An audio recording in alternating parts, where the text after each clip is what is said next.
Morning, Mr. and Mrs. Gempler. This is John from Lakeshore RV Center. I'm going to be walking around showing you some of the basics on your new 295 RL Montana.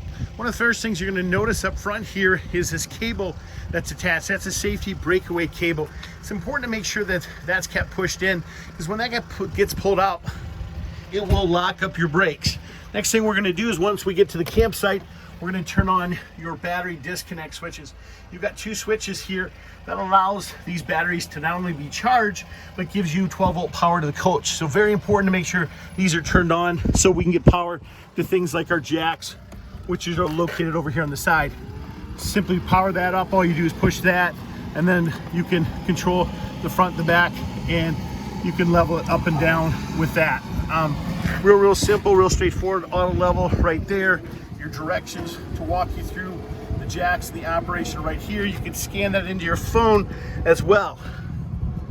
You guys, here's your auto changeover for your gas tanks. Whichever direction this black tab is going is the tank it's drawing off from. Green means you're good, red means you're dead. That just simply means it's empty, okay?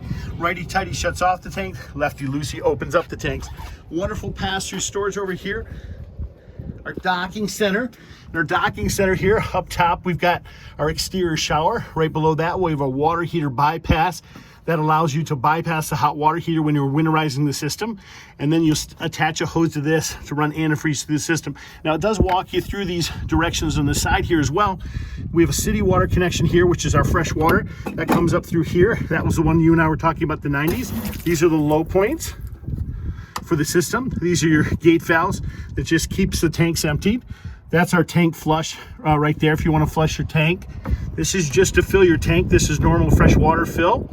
When you want to fill the tank, we have it in the down position, and we were hooked up to city water. We flip it the other way. So satellite cable TV hookups, your exterior hot water heater, really nothing you need to do from here. You'll notice the anode rod is in with this to check for water in the system.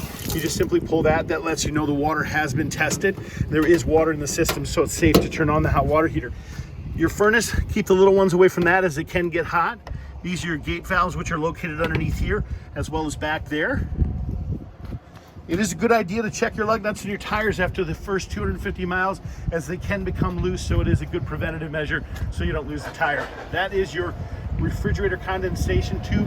It's normal to see water dripping out of that. That doesn't mean there's anything wrong with it. That's very normal. We give a 25-foot 50-amp power cord, which we also give you the electrical adapter to that as well. Your ladder, do keep in mind the ladders are rated at 250 pounds, so make sure if anybody exceeds that weight that they stay off the ladder.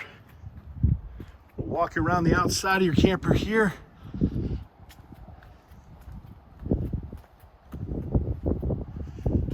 There's your electrical adapter and your sewer hose. Your power cord is in the front compartment on the left-hand side. Notice the ground fault plugs with yellow stickers. Those yellow stickers indicate that they are operating off your solar panel as well, that this plug is. That's a ground fault plug though. If that plug becomes tripped, you can lose 110 power.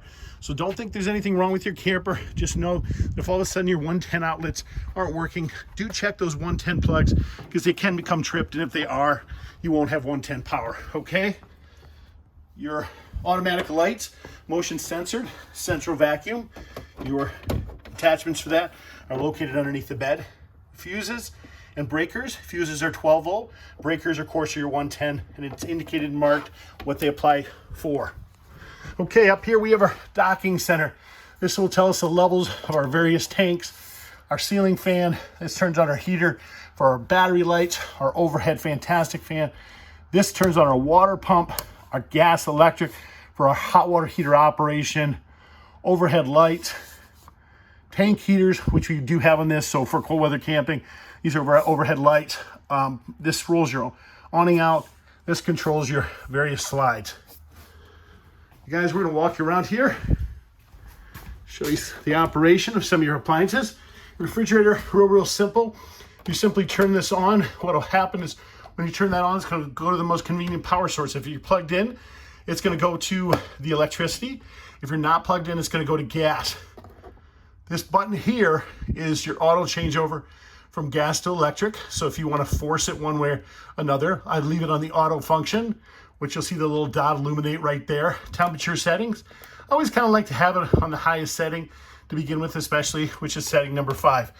Here's your additional instructions right here. This will walk you through the same thing that I just did right there as well. We're going to show you how to operate your stove here real quick. When you go to operate your stove, there's a spark igniter built into these. So what's nice is all you have to do is simply turn the knob and that will spark and ignite. So you hear it right there.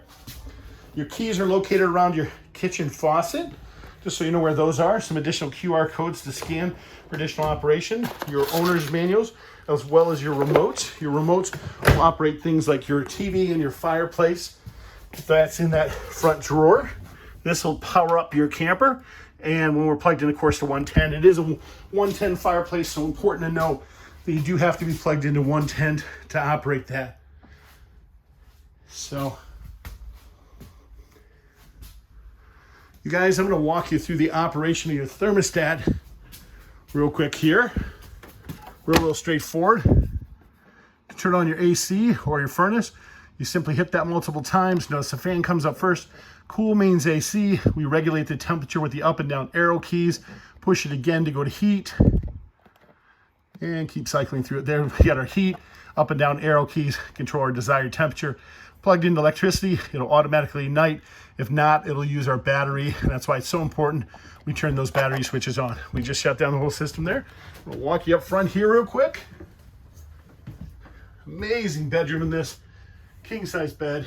Absolutely love this layout. Incredible storage here. You guys, this is John from Lakeshore RV Center. That is just some of the basics on your new Montana 295.